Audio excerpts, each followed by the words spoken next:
Hey everyone, welcome to Moving Matt. We do all things cameras with a dash of vlogs and a little bit of travel. And today I want to talk to you about what I feel is the best kept secret for S-Log3 shooters, and that is the Phantom LUTs by Joel Famularo. There's more than a slight possibility that I just butchered that name, and if that is the case, I do apologize. Now let me start off right off the bat by saying this is not a sponsored video, and at the time of this recording I do not have affiliate links for these LUTs.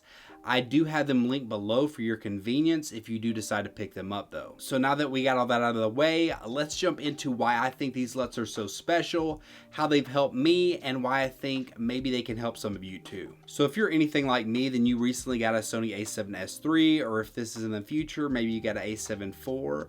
I hope it's everything that everybody wants it to be. So if you have one of those newer Sony cameras with 10-bit, you may be having trouble with S-Log3 like I have. Personally, when I decided to upgrade my camera, I got the Sony A7S III, and that's really a camera more than what I was used to, and really more than maybe my skill level is even ready for. But I did want a camera that I could grow into and that would last me a long time.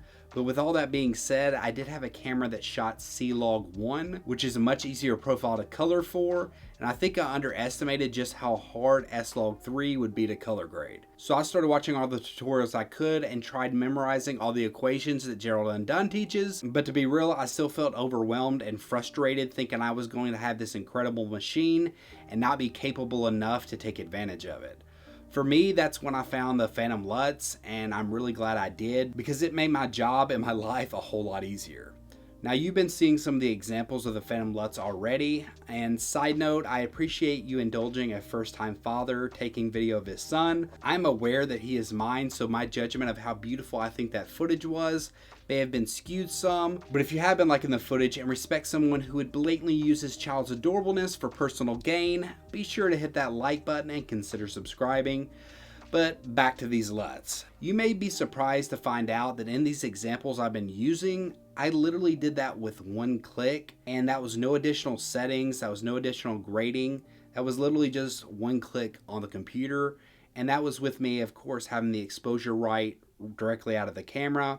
But still, it's fairly simple. Now, of course, you can still edit on top of these LUTs like I do with this studio shot here, but you really don't have to do that much to get a look that, at least to me, looks great. And that brings me to what's so special about these LUTs, and that is that it's developed to mimic the look of an Arri camera. If you are unfamiliar with an Arri camera, essentially a lot of the movies you see today are shot on one. For a long time, directors were slow to move to digital cameras despite many advantages.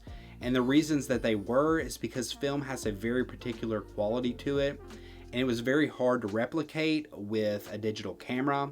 And that is when the Arri camera came in, and since then it's been kind of an industry standard. Of course, other cameras as well, but it was kind of like the first one to be developed that a lot of the directors actually latched onto and used in replace of film cameras.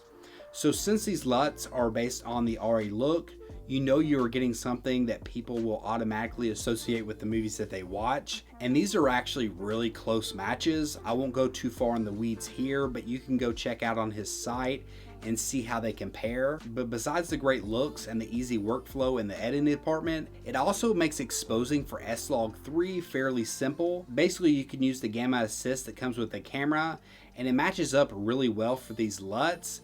And you basically can expose just how you see it in the camera. You don't have to worry about exposing plus 1.7 over, which is kind of what most people advocate for. Now personally, I still usually do expose slightly bright.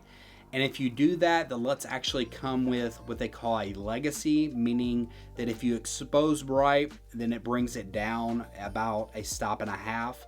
So if that's what you're used to, you can do that, but you really don't have to.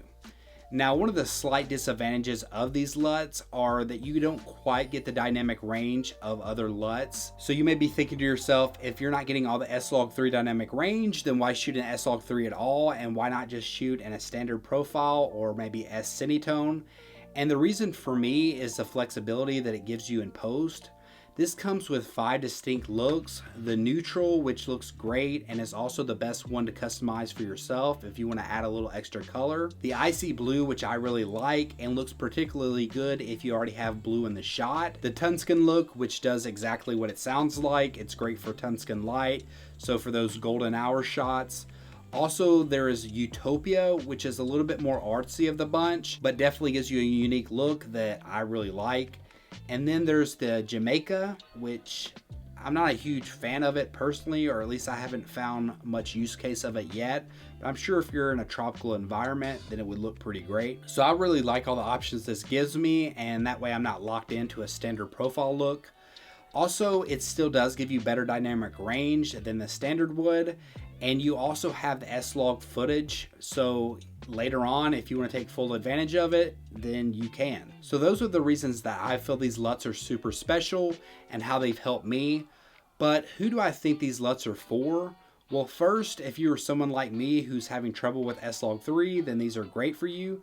And if you'd like to focus more on the art of videography and less on the technical side, then these are great as well. Also, I think that these are great for someone who needs a fast turnover time.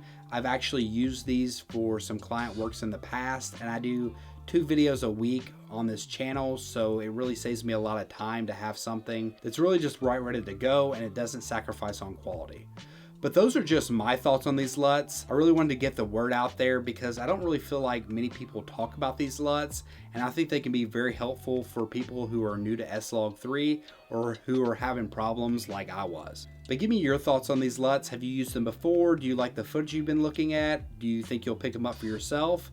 And if you've liked this video, be sure to give it a thumbs up and consider subscribing. And until next time, peace.